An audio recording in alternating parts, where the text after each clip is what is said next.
अस्सलाम वालेकुम, welcome to my YouTube channel digital library. आज हम डार्क रिएक्शन ऑफ फोटोसिंथेसिस को स्टडी करेंगे। डार्क रिएक्शन के वर्ड को देखकर ऐसा लगता है कि ये रिएक्शन अंधेरे में होगा, but this is not the case. ये रिएक्शन दिन की रोशनी में भी परफॉर्म होता है।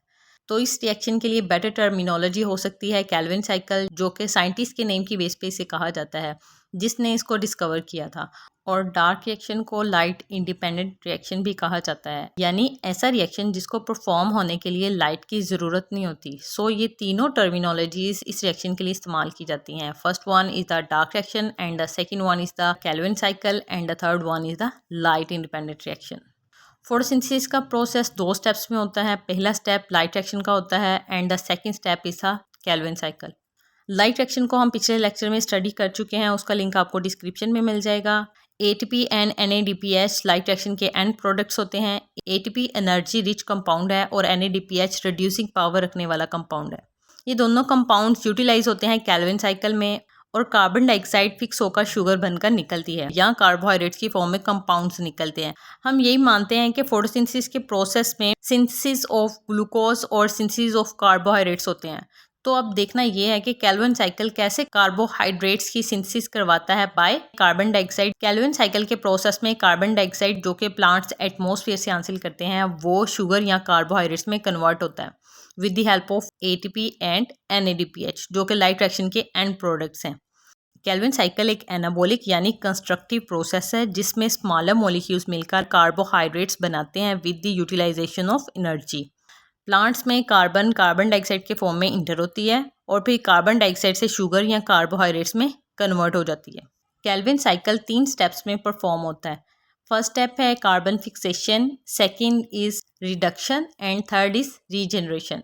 कैल्विन साइकिल को स्टार्ट होने के लिए कार्बन डाइऑक्साइड के मॉलिक्यूल की ज़रूरत होती है, यानी कि कार्बन डाइऑक्साइड का मॉलिक्यूल एटमॉस्फेयर से प्लांट के क्लोरोप्लास्ट के स्ट्रोमा के अंदर इंटर होता है, यानी कि क्लोरोप्लास्ट के अंदर लिक्विड सा जो मटेरियल होता है उसे स्ट्रोमा कहते हैं। कार्बन डाइऑक्साइड का मॉलिक्यूल हवा से क्लोरोप्लास्ट के स्ट्रोमा के अंदर इंटर हो जाता है। तो एक राइबोलोज बाइफॉस्फेट मॉलिक्यूल पहले से वहाँ मौजूद होता है, जिसे इन शॉर्ट RUBP कहा जाता है, यानी कि राइबोलोज बाइफॉस्फेट को RUBP भी कहते हैं। ये RUBP 5 कार्बन पर मुश्तमिल होता है और इस मॉलिक्यूल के दोनों साइड पे फॉस्फेट के एलिमेंट अटैच होते हैं। यहाँ पर मैंने 3 मॉलिक्यूल्स लिखे हैं आपकी आसानी के लिए, अदरवाइज एक साइकिल के अंदर बस एक कार्बन डाइऑक्साइड का मॉलिक्यूल ही फिक्स या रन हो रहा होता है। लेकिन चूंकि कैल्विन साइकिल में सबसे पहले फॉस्फोग्लिसरल्डिहाइड की सिंथेसिस होनी होती है, जो कि 3 कार्बन पर मुश्तमिल होता है, तो उसके लिए ज़रूरी है कि ये साइकिल 3 बार रन हो। इसलिए डायरेक्टली मैंने 3 मॉलिक्यूल्स ऑफ RUBP के ले लिए हैं। तो इन 3 RUBP के साथ 3 मॉलिक्यूल्स ही कार्बन डाइऑक्साइड के अटैच होंगे। जैसे ही ये अटैच होंगे तो RUBP 6 मॉलिक्यूल्स में कन्वर्ट हो जाएगा, यानी कि RUBP 5 कार्बन पर मुश्तमिल था, तो जैसे ही इसके अंदर कार्बन डाइऑक्साइड ऐड होगी तो RUBP 6 कार्बन के मॉलिक्यूल में कन्वर्ट हो जाएगा। अगर समझ नहीं आई तो गौर से देखें ज़रा। RUBP के एक मॉलिक्यूल में 5 कार्बन हैं और 2 फॉस्फेट। आप अभी जस्ट कार्बन के नंबर के ऊपर फोकस करें, फॉस्फेट को अभी बाद में हम देखते हैं। RUBP के एक मॉलिक्यूल में 5 कार्बन हैं और हमने 3 मॉलिक्यूल यूज़ किए हैं RUBP के, तो इस हिसाब से टोटल 15 कार्बन होगी RUBP की। ठीक है, अब इन 15 कार्बन में जब 3 कार्बन डाइऑक्साइड के मॉलिक्यूल्स की भी कार्बन ऐड होंगी तो करें टोटल कितनी कार्बन हुई, 15 RUBP की और 3 कार्बन डाइऑक्साइड की कार्बन, तो टोटल 18 कार्बन होगी। अब आप बताएं कि अगर हमने इन 18 कार्बन में से 6 कार्बन वाला कंपाउंड निकालने हो तो इसमें से कितने कंपाउंड्स निकलेंगे। ऑब्वियसली हमारे पास 18 कार्बन्स हैं, तो उसमें 6 के अगर हमने मॉलिक्यूल्स बनाने हो तो उसमें 3 मॉलिक्यूल्स बनेंगे, बिकॉज 6 3s आर 18। तो अगर हम इसे ऐसे लिख दें तो कोई टेंशन वाली बात तो नहीं है। फॉस्फेट हमारे पास RUBP में ऑलरेडी मौजूद थे दोनों साइडों पे लास्ट, तो इसलिए हमने दोनों साइड पे फॉस्फेट लगा दिया। 3 मॉलिक्यूल्स ऑफ RUBP और 3 मॉलिक्यूल्स ऑफ कार्बन डाइऑक्साइड के दरमियान जो रिएक्शन हुआ जिससे 6 कार्बन वाले कंपाउंड्स बने, ये रिएक्शन रिबिस्को एंजाइम की हेल्प से हुआ। ये माना जाता है कि दुनिया में लिविंग ऑर्गेनिजम्स के अंदर सबसे ज़्यादा पाई जाने वाली रिबिस्को प्रोटीन है। अब देखें, ये जो 6 कार्बन वाला कंपाउंड जो सिंथेसाइज हुआ है with the help of rubisco enzyme, ये अनस्टेबल होता है और सडनली टूट जाता है और 3 कार्बन के मॉलिक्यूल्स बना देता है। आप अगर कार्बन्स के नंबर के ऊपर फोकस करें तो आपके लिए समझना आसान होगा, क्योंकि आप जानते हैं हमारे पास टोटल 18 कार्बन्स थे, यानी 6 कार्बन्स के 3 कंपाउंड्स। जब ये 3 कार्बन्स में ब्रेक होंगे तो 6 मॉलिक्यूल्स बनेंगे 3 कार्बन्स के, बिकॉज 3 × 6 इज इक्वल टू 18। अब ये जो 3 कार्बन के मॉलिक्यूल्स बने हैं इसे फॉस्फोग्लिसरेट कहा जाता है। Phosphoglycerate is an acid having carboxyl group. Carboxyl group को हम इस तरह भी लिख सकते हैं और इस तरह भी लिख सकते हैं। ये लिखने का मैंने क्यों बताया, ये आगे जाके हम अभी इसको देखते हैं। अब ये मॉलिक्यूल फॉस्फोग्लिसरेट बन चुका है जो कि एक एसिड है। इस स्टेप को कार्बन फिक्सेशन बोलते हैं, क्योंकि इस स्टेप में कार्बन डाइऑक्साइड का जो इनऑर्गेनिक कार्बन है अब वो ऑर्गेनिक मॉलिक्यूल का हिस्सा बन चुका है। This is first step. Second step में क्या होगा, ये जो फॉस्फोग्लिसरेट है ये कन्वर्ट हो जाएगा 1,3-बाई-फॉस्फोग्लिसरेट। वैसे सारा कुछ तो वैसे सेम रहेगा, बस एक फॉस्फेट फॉस्फोग्लिसरेट के साथ जाकर अटैच हो जाएगा, तो इसलिए इसको अब कहेंगे 1,3-बाई-फॉस्फोग्लिसरेट। By means 2। इस प्रोसेस के लिए 6 ATP की ज़रूरत होती है, क्योंकि फॉस्फोग्लिसरेट के टोटल 6 मॉलिक्यूल्स हैं। फॉस्फोग्लिसरेट में जस्ट एक फॉस्फेट ऑलरेडी प्रेजेंट है, अब उसमें एक और फॉस्फेट ने आके अटैच होना है। वो फॉस्फेट हम ATP के जो P लगा हुआ है इसके साथ वहाँ से एक लेंगे P, ठीक है, तो ATP कन्वर्ट हो जाएगा ADP में। 6 मॉलिक्यूल्स हैं फॉस्फोग्लिसरेट के, तो 6 ही ATP चाहिए। अब ये मॉलिक्यूल्स बन चुके हैं 1,3-बाई-फॉस्फोग्लिसरेट, यानी कार्बन नंबर 1 और 3 पर फॉस्फेट अटैच है।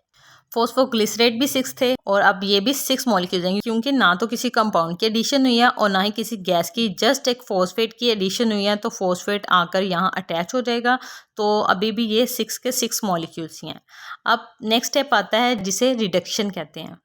इस स्टेप में ये 1,3-बाई-फॉस्फोग्लिसरेट जो है ये कन्वर्ट हो जाएगा फॉस्फोग्लिसरल्डिहाइड PgAl में, या ग्लिसरल्डिहाइड 3-फॉस्फेट, यानी जो फॉस्फोग्लिसरेट के साथ कार्बोक्सी ग्रुप अटैच था उसकी जगह पर अल्डिहाइड ग्रुप लग जाएगा। मैंने बताया था ना ये कार्बोक्सी ग्रुप का, मैं लास्ट में बताऊंगी। कार्बोक्सिल ग्रुप इस तरह अटैच होता है C++O OH, तो अल्डिहाइड में ये जो ऑक्सीजन है ये बाहर निकल जाती है और जस्ट H बच जाता है।